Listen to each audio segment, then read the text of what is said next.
This is University of Colorado Television.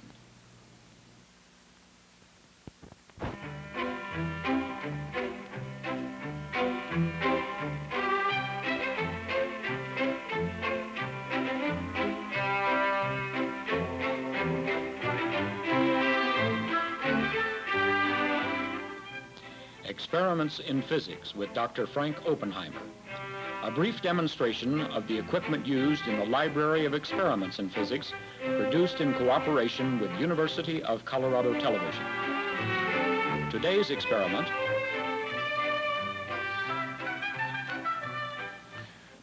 In this experiment, one can examine the voltage and current from an AC source as it impressed on a variety of circuit elements. And we have a board here in which there's a low 100 ohm resistance mounted here, and then a 1/4 Henry inductance and a Henry inductance and 2 capacitors. This one's 1/10 of a microfarad, and then about a 5,000 ohm resistor. And any other ones you can want to add, you certainly can add. The audio oscillator supplies the AC voltage, and the voltage and current are measured by this dual trace oscilloscope.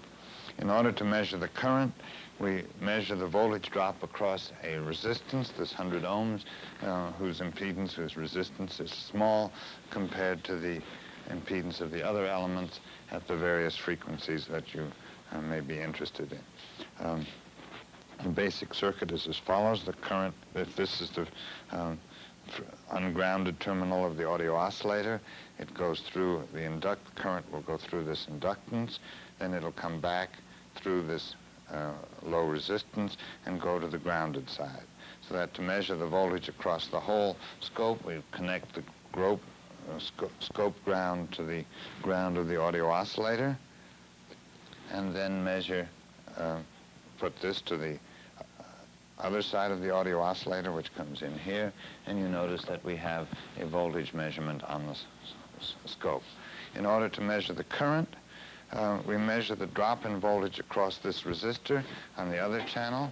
So we simply go from, since one side is already grounded, we go from there to the lower channel here, and notice there's, and the current one will have to adjust the gains so that they are appropriate. This upper one from the dual trace is the voltage across the circuit, and this measures the current.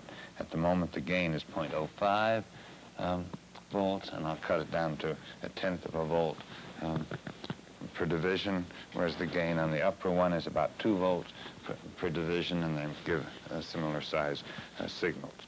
I can then see how the relation between the voltage and current varies as I change the frequency. The sweep rate is just one which is adjusted so that one can see the pattern clearly. Notice those two are not in phase. The lower one, the current, is lagging behind the voltage, and one can do this,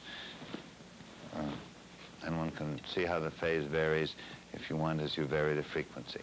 Let me change the sweep rate. Now as I go to a lower frequency, notice through this inductance, the ratio of current to voltage is increased, and as I go to higher frequencies, the current drops off. At any point I can measure the current, because, for example, at this point here, I have 1/10 of a volt per division, and I notice that I have just about 1.5 divisions there, so that would be 1.5 of a volt across 100 ohms, or about 1.5 milliamps, and the voltage is 2 volts per division, so there's about 4 volts and 1.5 milliamps, and from that I can calculate the impedance, and I can do that for any frequency that I want to. Then, in addition to that, I can, of course, do the same thing for the condenser alone. I can just move these and put on either side of the condenser. And then, of course, notice that as I go to lower frequencies, the impedance increases, that is, I get less current. Or I can, instead of having just one circuit, I can put other circuit elements either in series or in parallel. For example, I can go back to my inductance and put it in series. Now, with this condenser, and then I get, again, a measure of the current and voltage. And in this case, one might expect that, as one expects, one gets resonances.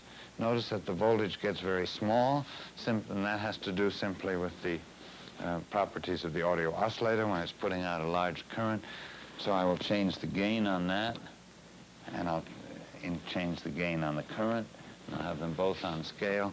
And now I'm going through resonance, and I can again get, even though the voltage is small, I can again get the ratio of current to voltage, and therefore get the impedance, and find out what frequency that is, and what resistance, residual resistance must be in the circuit.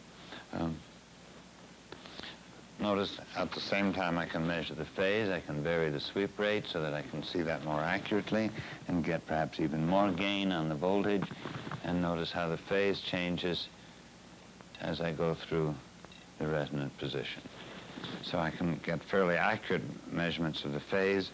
I can then, if I want to, use other values of the inductance capacity, or put some resistance in the circuit.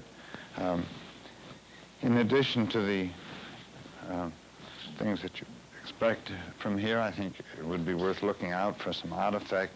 For example, let's look back at the scope for a moment. If I go to very high frequencies, I'll cut down the gain on the voltage again, and notice that at extremely high frequencies, I've increased that to 1,000 times, so this would be 20,000. There the current seems to go virtually to zero, as though there was some other sort of parallel resonance taking place. If I go to even higher frequencies, let me increase that gain a little. There is the highest frequency on this. I'll go to still higher frequency, and I get even more current. But then I seem to have zero current at that point, as though there was some other sort of resonance coming about, which was hard to explain from what's obvious. So I think it would be good to explore these through a wide range of frequencies and to try and make sense of what you observe. I didn't mention that in order to use this, we use the scope in the normal mode with the triggering on auto, and with the level on auto, and with external triggering from the larger signal, that is from the voltage signal. This gives a fairly stable use of the scope. That's all.